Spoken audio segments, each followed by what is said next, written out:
essayé, j'ai tout Je fait. suis à bout. On dirait que je frappe un mur. On dirait que je frappe un mur. Respire. Je suis pas belle. Check ses photos à Mon elle. Facebook a l'air de rien à côté. Pas Check ses photos à Je elle. sens vide. Je sens fake. J'ai tout donné ce que Je je me suis suis donnée à Donner à fond. fond. Plus rien qui fonctionne. J'arrête pas d'aider tout le J'y monde. crois pour les autres, mais plus pour moi. Mais plus pour moi. Je cours tellement, Je suis vidée. j'arrive plus à respirer. Les enfants sont partis. La maison est payée. Pourtant, il y a un grand vide. Pas juste dans la maison, là, mais entre nous. C'est entre nous. Je me sens fake. Respire.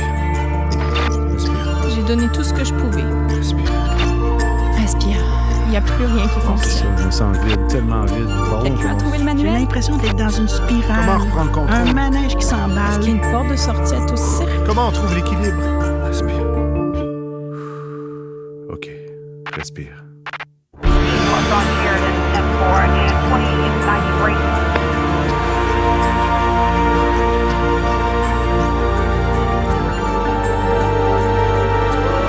J'ai tout fait.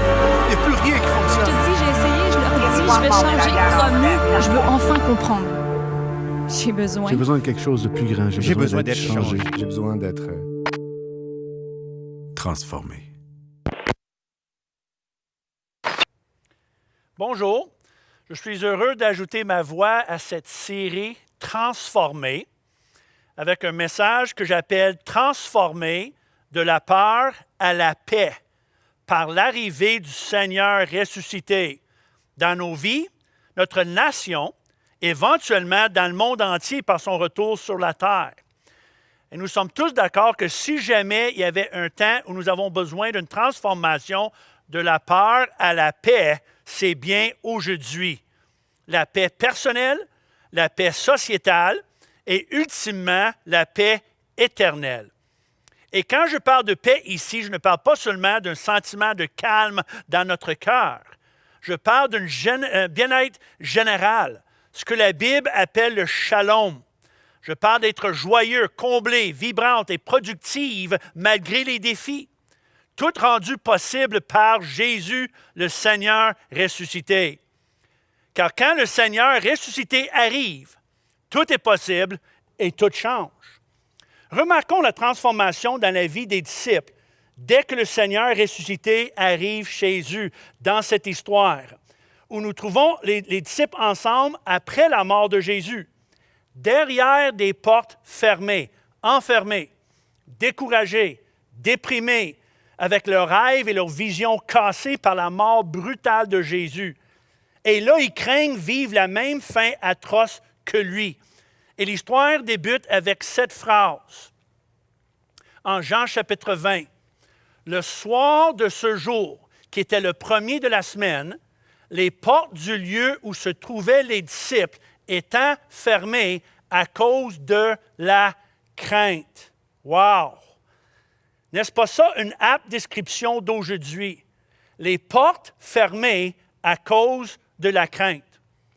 Combien de personnes arrière des portes fermées de leur maison ou leur chambre à coucher en ce moment vivent l'anxiété, la crainte due à l'insécurité, l'inconnu, l'incertitude, comme les disciples dans cette histoire?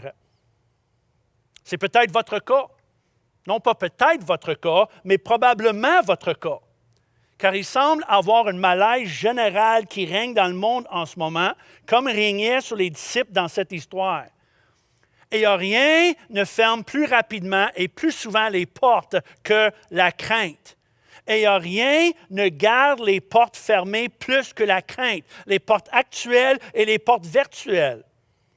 Car en plus de fermer la porte sur notre potentiel et sur la possibilité de vivre des belles opportunités et expériences, la crainte ferme la porte sur vivre pleinement les bénédictions du Seigneur, de vivre pleinement notre histoire, les aventures et les victoires qui sont devant nous, juste au bord de la porte.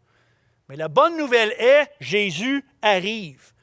Car aucune porte peut empêcher le Seigneur ressuscité d'arriver. Et quand le Seigneur ressuscité arrive, tout change, comme dans cette histoire.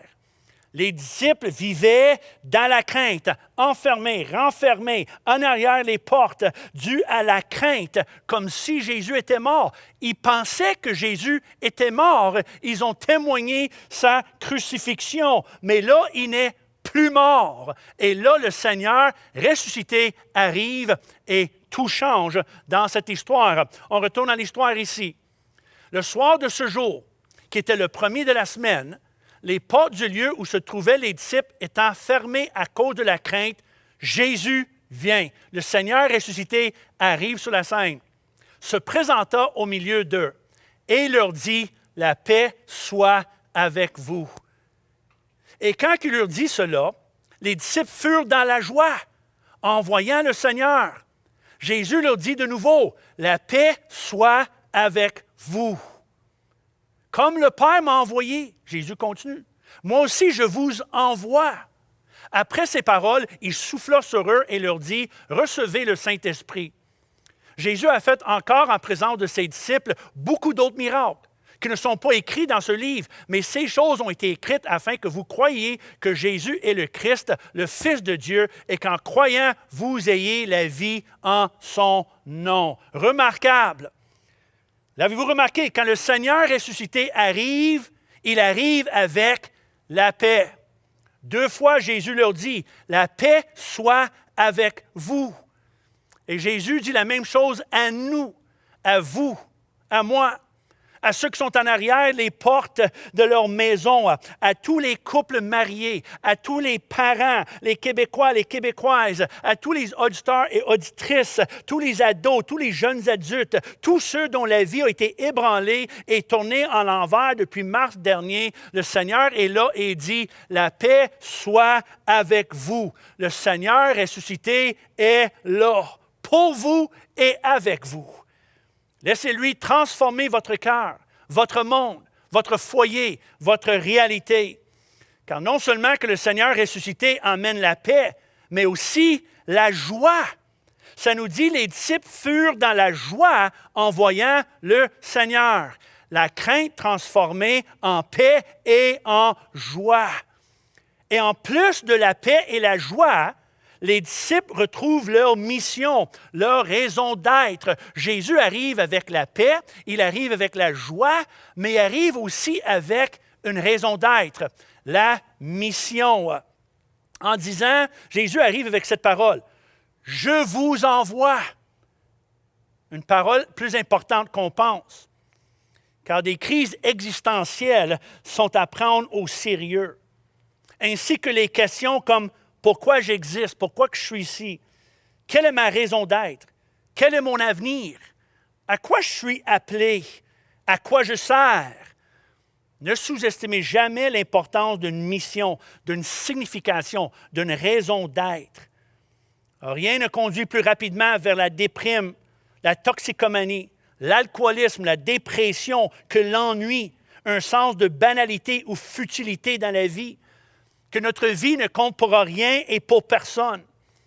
Une vie vécue sans raison, sans mission, sans signification ou de sens, conduit sans aucun doute vers des pensées noires et des actions destructeurs. Un peu comme les disciples, ils pensaient que c'était la fin de leur mission, la fin de la cause, la fin de leur raison d'être quand ils voyaient Jésus mort sur la croix. Mais quand le Seigneur ressuscité arrive sur la scène, il arrive avec une mission, avec un appel, avec une parole. « Je vous envoie.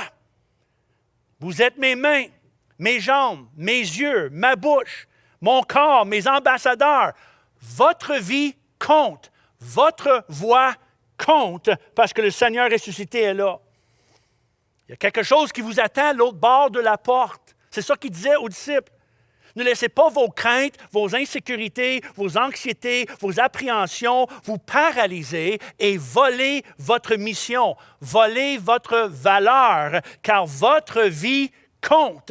Le Seigneur ressuscité a sa main sur vous, sur nous. Et on n'est pas encore fini. Non seulement qu'il arrive avec la paix et la joie et la mission, mais il arrive aussi avec la puissance et l'onction du Saint-Esprit, ainsi que l'activité miraculeuse et surnaturelle. Remarque qu'est-ce que ça dit dans cette histoire. Il dit, le Seigneur souffla sur eux et leur dit, recevez le Saint-Esprit. reçois le pneuma, le souffle divin, le souffle de Dieu. Reçois le Saint-Esprit. Et là, ça dit, Jésus a fait encore en présence de ses disciples beaucoup d'autres miracles qui ne sont pas écrits dans ce livre. Combien savent que c'est ordinaire que Dieu fait des choses extraordinaires? C'est naturel qui fait des choses surnaturelles. C'est normal qui fait des choses anormales. Ne permettez pas le doute de voler votre foi et votre confiance dans la puissance miraculeuse du Seigneur ressuscité. Jésus fait encore des miracles. Alors le Seigneur ressuscité arrive avec la paix, il arrive avec la joie, il arrive avec la mission, il arrive avec la puissance et l'onction du Saint-Esprit. Il arrive avec l'activité miraculeuse, mais l'histoire n'est pas finie. Il arrive aussi avec la vie. La vie. Mais ces choses ont été écrites afin qu'en croyant, vous ayez la vie en son nom. Quand le Seigneur ressuscité est là, quelque chose se passe. Quelque chose arrive. Something happens. Ça fait une différence. Des vies changent. L'atmosphère change. Des circonstances changent. C'est la transformation totale et absolue. Bill Maher, un écrivain évangélique, a dit ceci par rapport à Jésus dans les évangiles. Il dit, Christ traverse les évangiles comme un boulet de démolition, brisant les tables, menant les gens au fouet, dévastant les pharisiens avec un mot, apaisant le vent en levant la main, renversant un détachement de soldats armés simplement en disant son nom. Il n'amadoue jamais, il commande. Christ est puissant, dangereux et imprévisible. À la lumière de cette vérité, pourrais-je vous implorer quelque chose, vous supplier de quelque chose ce matin? C'est d'éviter le fatalisme et la résignation comme la peste. La pensée que rien ne peut changer et que rien ne va changer. Comme je dis souvent, la meilleure chose que nous pouvons faire quand on se retrouve dans un trou que nous avons creusé nous-mêmes est d'arrêter de pelleter. Je vous implore de non seulement arrêter de pelleter, mais de sortir de la boue d'incrédulité, d'apitoiement, du fatalisme. Avec l'aide du Seigneur, ne demeurez pas en place, enfermés, paralysés, captifs par la crainte, par vos émotions, par les circonstances actuelles ou par le doute. Et ne vivez pas dans la nostalgie non plus. La nostalgie des bons vieux temps, comme en l'an 2019, les bons vieux temps. Mais croyez que le Seigneur peut transformer votre réalité aujourd'hui et défricher un chemin pour vous demain. Quelqu'un a déjà dit, faites de nouveaux souvenirs ou les anciens vous tueront. En anglais, on dit, make new memories or the old ones will kill you. Si vous n'en créez pas de nouveaux, vos anciens souvenirs vous tueront. On ne peut pas vivre dans le passé. On ne peut pas vivre juste dans une attente de revenir au passé, à la normale, à la vie avant la pandémie et juste vivre un peu paralysé par un genre de nostalgie. Croyez que le Seigneur peut tout changer là, aujourd'hui, et défricher une nouvelle vision pour vous à venir. Moi, je prie que le Saint-Esprit inspire en nous la foi dans notre cœur, la foi que le Seigneur ressuscité peut faire pour vous, pour moi, pour nous, ce qu'il a fait pour ses disciples. Dans un instant, par sa simple présence parmi eux, par une parole, l'ambiance, l'attitude, l'atmosphère entièrement changée, transformation par la présence du Seigneur ressuscité. Du désespoir, découragement, dépression et déprime à la paix, la joie, la raison d'être et la vie. Et ce même Seigneur ressuscité est là pour nous. Il est là pour vous. Invitez-le, écoutez-le. Vivez une transformation personnelle. Mais en plus d'une transformation personnelle, nous avons désespérément besoin d'une transformation nationale aujourd'hui, une transformation culturelle, générationnelle, mondiale même. Pouvons-nous croire et prier ensemble pour une transformation nationale? comme nous savons très bien ici au Québec. Un flocon de neige tout seul est faible et fragile, mais une multitude de flocons de neige ensemble peuvent arrêter un camion. Alors imaginez la force de nos prières, nos témoignages, nos actions d'amour ensemble pour transformer notre nation. Sachez que je ne prends pas la COVID et ses effets mortels à la légère. Et moi, je fais du mieux que je peux pour suivre les consignes sanitaires.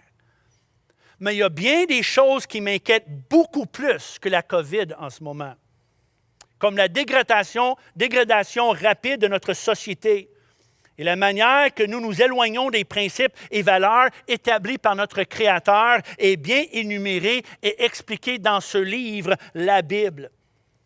Vous avez juste à jeter un regard sur la musique qui sort dernièrement, qui vise surtout les adolescentes féminines, pour voir où nous sommes rendus, trop vulgaires et dégradés pour citer ici, où les tentatives absurdes de justifier la pornographie juvénile par l'exploitation des jeunes filles dans un film récent sur Netflix. Aussi absurde que torturer des petits chiens pendant 2 heures pour démontrer comment torturer des petits chiens est cruel.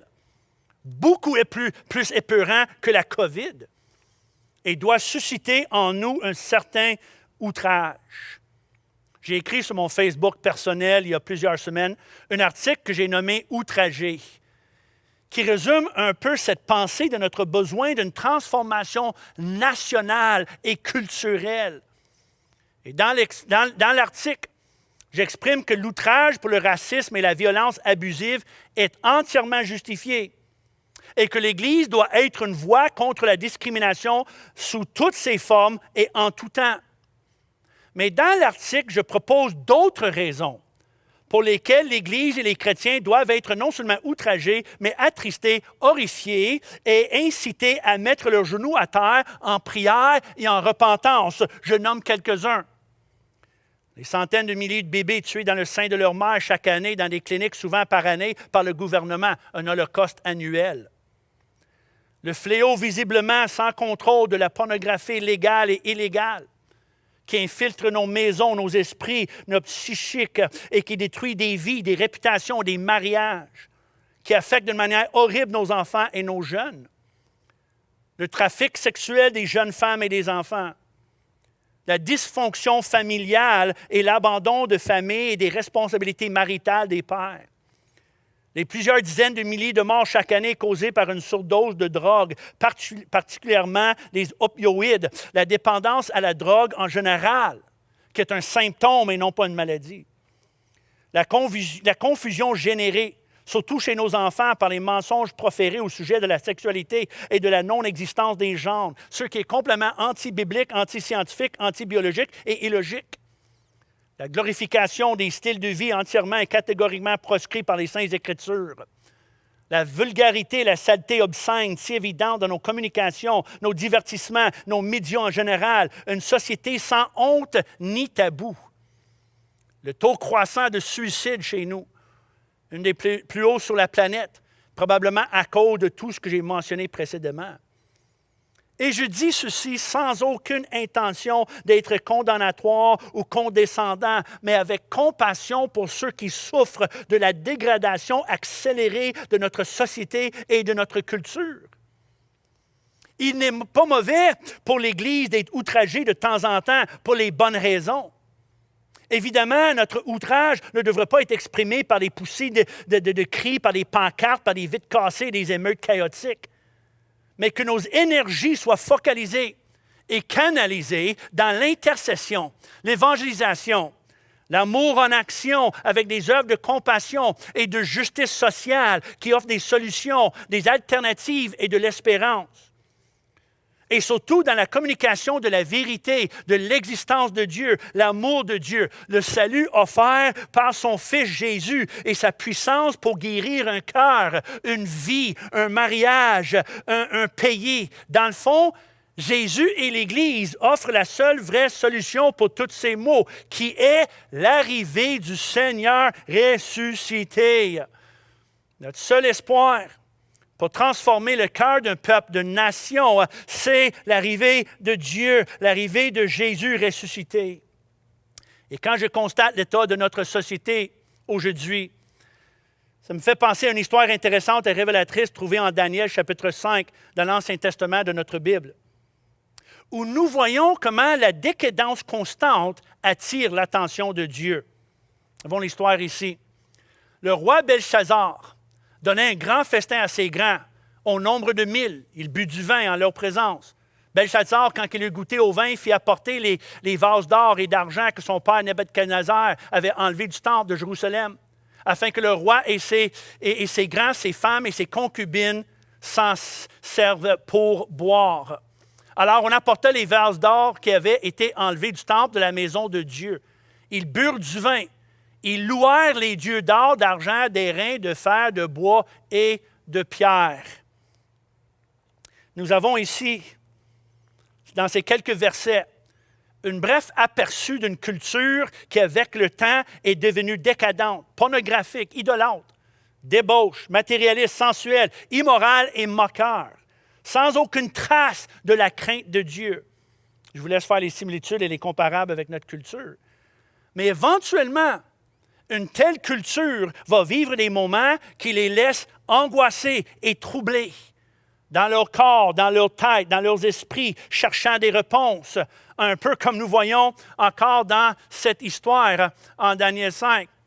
En ce moment, apparurent les doigts d'une main d'un homme, et ils écrivirent en face du chandelier, sur la chaude de la muraille du palais royal. Le roi vit cette extrémité de main qui écrivait, alors le roi changeait de couleur, et ses pensées le troublèrent. Les jointures de ses reins se relâchèrent et ses genoux se heurtèrent l'un contre l'autre. Le roi cria avec force qu'on fit venir les astrologues, les devins. Et le roi prit la parole et dit aux sages de Babylone, « Quiconque lira cette écriture m'en donnera l'explication, aura la 3e place dans le gouvernement du royaume. » Tous les sages du roi entrèrent, mais ils ne purent pas lire l'écriture et en donner au roi l'explication. Sur quoi le roi Belchazzar fut très effrayé, il changea de couleur et ses grands furent consternés. Ultimement, le salaire du péché, c'est la mort. Mais avant la mort vient la consternation, la confusion, la crainte, le chaos. Individuel, sociétal, familial, médical, économique, mental, émotionnel, qui pousse les gens à regarder un peu partout pour des réponses comme ce roi. Chercher un remède, une solution, comme le roi, mais sans succès, sauf pour l'arrivée de Daniel. On continue l'histoire. La reine, à cause des paroles du roi et des grands, entra dans la salle du festin. Elle prit ainsi la parole. Elle dit au roi éternellement que tes pensées ne te troublent pas et que ton visage ne change pas de couleur. Il y a dans ton royaume un homme qui a en lui l'esprit des dieux saints. Et du temps de ton père, on trouvait chez lui des lumières, de l'intelligence, une sagesse semblable à la sagesse des dieux. Un esprit supérieur, de la science, de l'intelligence, la faculté d'interpréter les songes, d'expliquer les énigmes et de résoudre des questions difficiles, très pertinentes pour les temps dans lesquels nous vivons. Que Daniel soit donc appelé et il donnera l'explication. Alors Daniel fut introduit devant le roi. Éventuellement, les horoscopes, les astrologues, les diseurs de bonne aventure, les journalistes, les commentateurs, les chroniqueurs, les politiciens nous laissent vides de réponses. Ils ont leurs limites. Cormac McCarthy, dans son livre apocalyptique sur la fin du monde appelé The Road, ils ont fait un film avec, il décrit la fin comme la fragilité de toute chose enfin révélée. Ça, c'est bien dit, ça. La fragilité de toute chose enfin révélée. The frailty of everything revealed at last. C'est bien dit.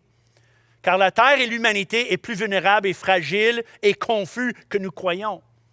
Et la fin arrive possiblement plus vite qu'on pense. Comme Jésus a prédit en parlant des temps de la fin, en Luc 21, il dit « Sur la terre, il y aura de l'angoisse chez les nations qui ne sauront que faire. » Ces jours arrivent s'ils ne sont pas déjà arrivés. Mais très semblable à l'histoire de Belchazzar en Daniel chapitre 5. Il dit, il va y avoir un temps de chaos, puis d'angoisse, puis d'anxiété qui arrive où les nations ne sauront que faire. Un peu comme le roi ici. Pourquoi? Pourquoi que les nations ne sauront que faire? Parce qu'ils ne sont pas capables de lire l'Écriture sur le mur. Il ne comprend pas ce que Dieu dit et fait. Il ne comprend pas la main de Dieu et surtout pas ce que Dieu dit et fait. Il ne comprend pas surtout ce qu'il est écrit. Il ne comprend pas les Écritures de Dieu, ni la justice de Dieu, ni le jugement de Dieu, ni le caractère de Dieu. Seul celui en qui demeure l'Esprit de Dieu saint peut comprendre. Seules les personnes qui connaissent Dieu et qui marchent avec Dieu et qui sont mises à part par Dieu et en qui le Saint-Esprit habite peuvent comprendre. Donc l'Église, les chrétiens, les personnes nées de nouveau, les personnes qui ont vécu un God encounter, un moment divin avec Dieu. Les hommes et les femmes qui l'ont rencontré, qui ont entré en relation avec Dieu, comme Daniel. Belchazzar, c'est la culture contemporaine. Daniel, c'est l'Église. Et l'Église connaît très bien la réponse et sont capables de constater et comprendre ce qui prend place et ce qui va arriver. Car nous connaissons l'Écriture de Dieu, nous reconnaissons la main de Dieu, nous connaissons le caractère de Dieu. Nous savons que Dieu est lent à la colère, miséricordieux. Dieu est patient, plein d'amour, oui, mais il est aussi juste et aucunement désintéressé à ce qui se passe. Il voit la décadence et il n'est pas indifférent. Le psaume numéro 7, ça nous dit « À tous les jours, Dieu s'irrite contre la méchanceté. » À tous les jours. Dieu n'est pas indifférent à l'injustice qu'il témoigne, à l'abus, le gaspillage des vies, des talents. Il n'est pas indifférent face à la saleté, la perversité, la décadence, la vulgarité, la méchanceté qu'il voit, ou la rébellion, ou la prolifération des mensonges par-dessus les mensonges. Il n'est pas indifférent. Comme témoigné dans cette histoire ici, on continue dans l'histoire de Daniel. Le roi prit la parole et dit à Daniel, « J'ai appris que tu peux donner des explications et résoudre des questions difficiles. Maintenant, si tu peux lire cette écriture et m'en donner l'explication. » Daniel répondit en présence du roi, « Ô roi, le Dieu suprême, avait donné à Nebuchadnezzar ton père l'empire, la grandeur, la gloire et la magnificence. Mais lorsque son cœur s'éleva et que son esprit s'endurcit jusqu'à l'arrogance, il fut précipité de son trône royal et dépouillé de sa gloire, jusqu'à ce qu'il reconnaisse que le Dieu suprême domine sur le règne des hommes et qu'il le donne à qui il lui plaît. Et toi, Belchazzar, son fils, tu n'as pas humilié ton cœur, quoique tu susses toutes ces choses. Tu t'es élevé contre le Seigneur des cieux. Les vases de sa maison ont été apportés devant toi et vous en êtes fait servir pour boire du vin, toi et les grands, tes femmes et tes concubines. Tu as loué les dieux d'argent, d'or, d'airain, de fer, de bois et de pierre qui ne voient point et qui n'entendent point et qui ne savent rien.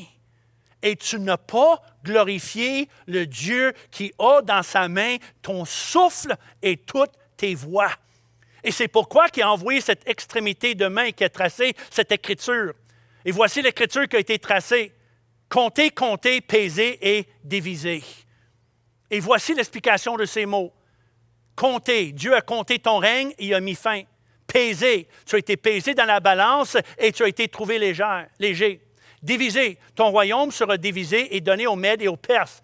Cette même nuit, Belchazzar, roi des Chaldéens, fut tué et Darius le Mède s'empara du royaume.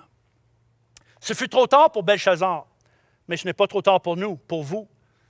Peu importe qui nous sommes, où nous sommes rendus, Dieu peut encore pardonner et transformer. La repentance et le changement est la seule solution pour la transformation d'une nation qui ne glorifie pas le Dieu d'en haut, qui a dans sa main notre souffle et tous nos voix.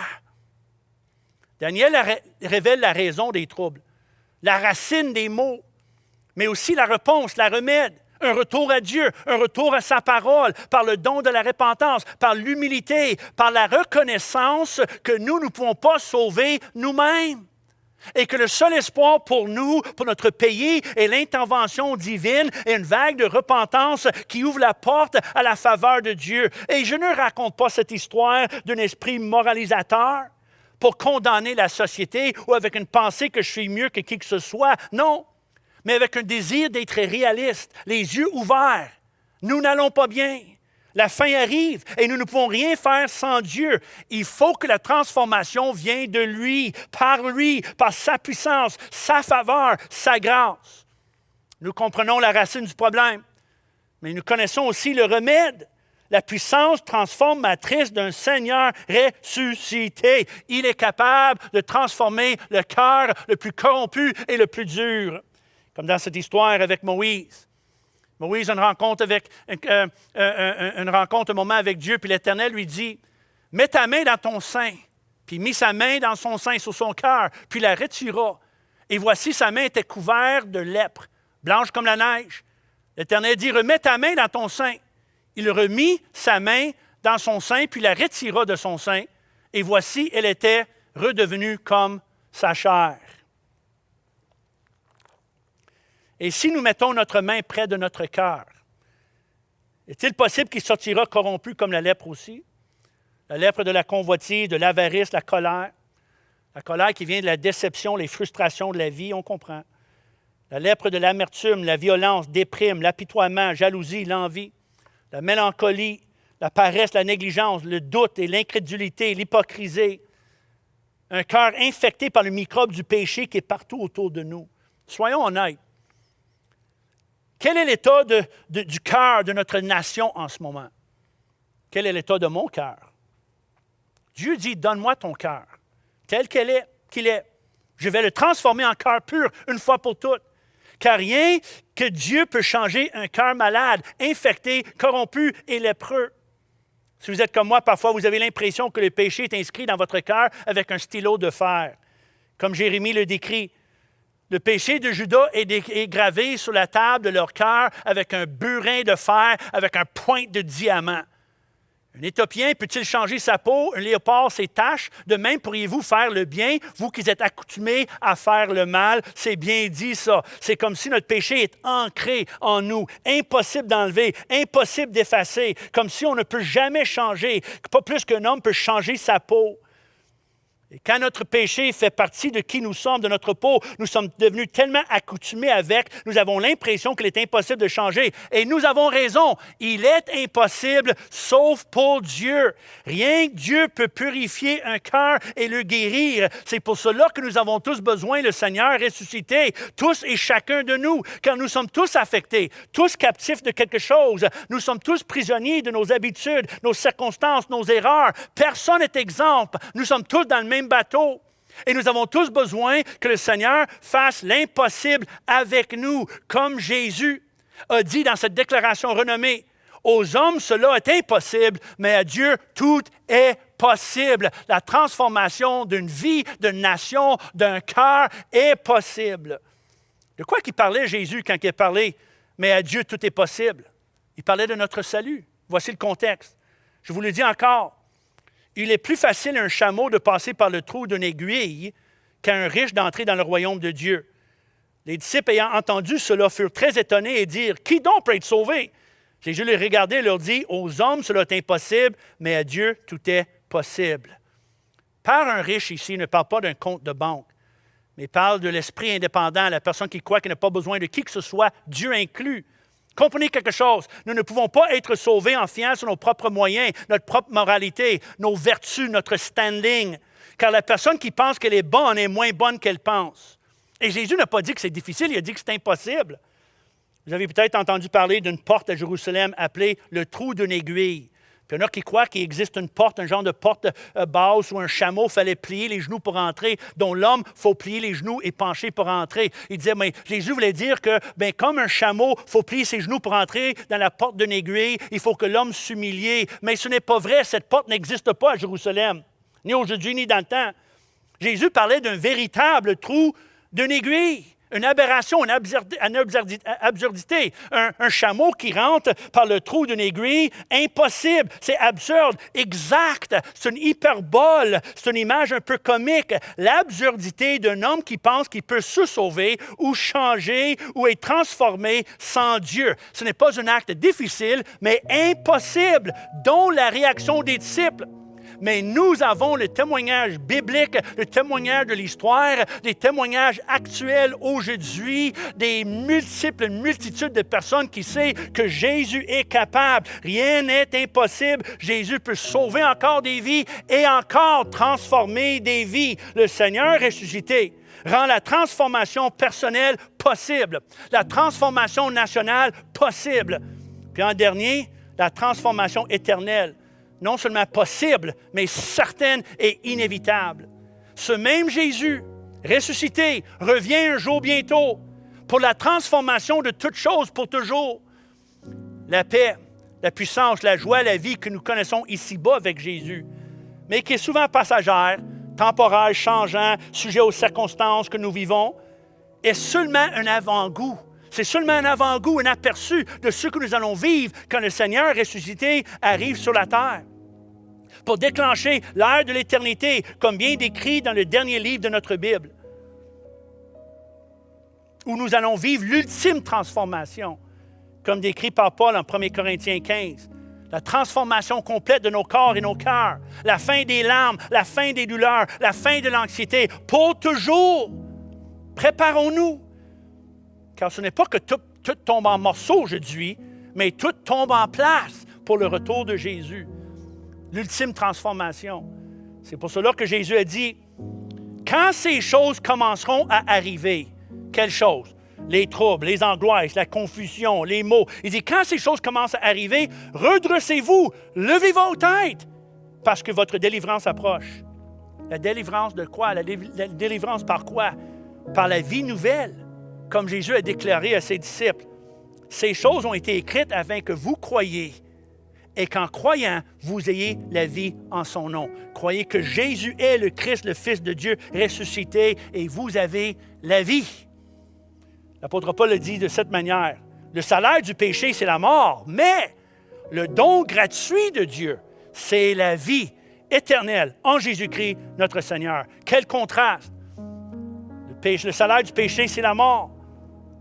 Quel contraste! La poussière de la mort qui semble reposer sur le monde aujourd'hui. C'est le péché. Le salaire du péché, c'est la mort, la violence, le suicide, l'avortement, l'abus, la tyrannie, le rage, la colère, le cœur froid. Mais Jésus, c'est la vie abondante, éternelle, spirituelle, la vie Zoé, ça nous dit en grec. C'est la vie abondante, spirituelle, transformation. C'est la vie vécue dans la paix malgré la crise. C'est la vie vécue dans la joie malgré le chaos. C'est la vie, c'est les portes qui sont ouvertes à toutes les possibilités. Plus nécessaire d'être captifs, paralysés, enfermés de nos pensées, nos angoisses, l'insécurité. Les portes sont ouvertes à toutes les possibilités. Je vous envoie, je vous libère. C'est d'être accompagné de la puissance du surnaturel, du Saint-Esprit. C'est la vie abondante, éternelle, spirituelle, transformation par la présence du Seigneur ressuscité. Moi, je vous invite à donner une chance à Jésus. D'inviter, peut-être pour la première fois, ou peut-être d'inviter de nouveau le Seigneur ressuscité à prendre sa place en vous, avec vous, chez vous. Et laissez Jésus transformer, libérer, et de prier pour que le royaume de Dieu puisse pénétrer et transformer notre ville, notre société, notre culture, notre monde. On regarde autour pour dire, bien, c'est impossible qu'il y ait un changement. Non, Jésus a dit, avec l'homme, c'est impossible, mais avec Dieu, tout est possible. Tout est possible et tout est rendu possible. Transformation personnelle, nationale, éternelle, par la présence du Seigneur ressuscité. Jésus est ressuscité. Jésus est là pour vous. Juste une prière, juste une invitation, juste une reconnaissance qu'on ne peut pas le faire tout seul et que nous avons besoin de Jésus. Et ça peut tout changer et tout transformer. Demeurons là pour un dernier chant de louange et d'adoration dans une attitude de prière et laissez le Seigneur ressuscité se révéler à vous, votre cœur, où vous êtes, là, vos pensées. Ne demeurez pas captifs, enfermés. Soyez libérés, transformés, délivrés par le Seigneur ressuscité. Merci, que le Seigneur vous bénisse.